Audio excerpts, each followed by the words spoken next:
Little rising moment from my kitchen. Come share it with me. Today I decided to make yellow split pea soup. Of course, it's already dark outside. I'm starting late as always.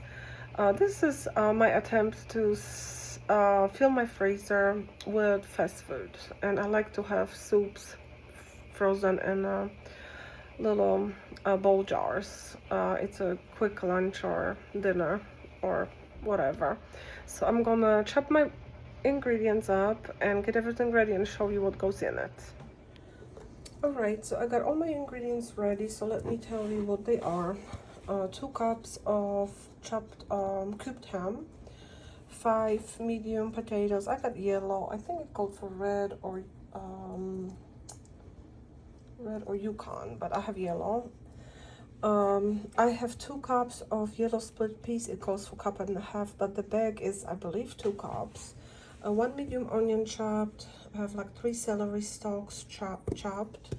2 chopped carrots. 3 cloves of garlic.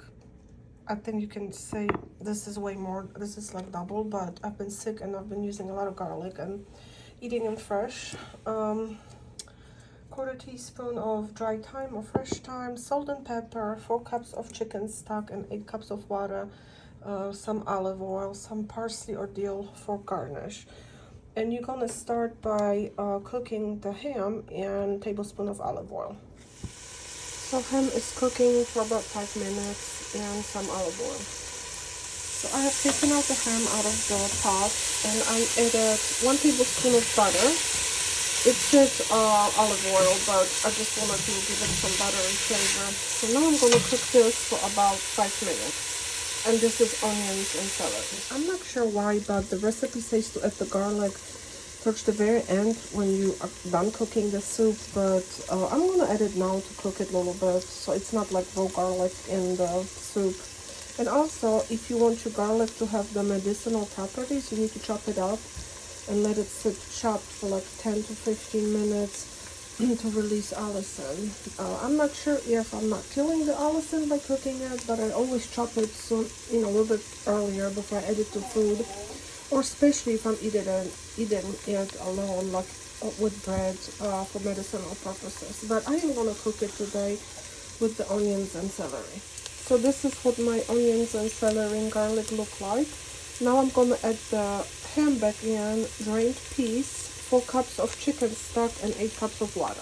So now after you added all the ingredients that I mentioned, ham, peas, chicken stock, water, you're gonna bring it to a boil and you're gonna watch out for any foam on top, and you're gonna skim the foam before adding a 1/4 teaspoon, no, a little more, some salt, I'll tell you later, and a bay leaf. Actually, I didn't remember there was a bay leaf in it too. And then you're gonna let it cook for 1.5 hours. I think you could also cook it with a ham hock and boil it with all this for the 1 hour and 30 minutes, and then remove it and chop the meat off of it. But I'm just using like a carving ham that I sliced and chopped. And this is what the foam looks like. So I'm gonna get a spoon and start skimming some of it off, but I don't want to take my veggies out, so you just need to be really careful.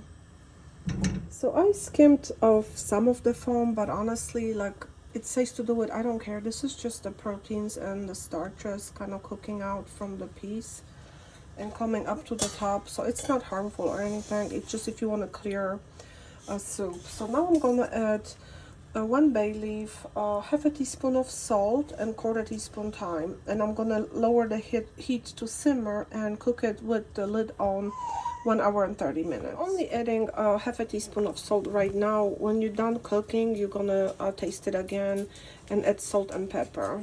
You just don't want to over salt it. So after 1.5 hours, I'm adding my potatoes and carrots, rinsed, and I'm gonna mix it. Hang on. So I wanted to mix it, just kind of see if I have enough liquid. It looks like I do. As you can see, the peas are kind of cooked away. They kind of make just thick soup. So now I'm gonna cook this for 20 minutes until the potatoes and carrots are soft, and after that you can add salt and pepper if needed. Alright, so my potatoes and carrots are cooked and I tasted the soup. I added quarter teaspoon of salt. I put half a teaspoon of pepper. I actually like the black pepper, so I added more. And I added lots of fresh dill. Actually, it's frozen dill, but it's not dry dill, so it's like fresh. And I'm gonna give it a taste. But I hope this little moment brought you joy. Until the next one.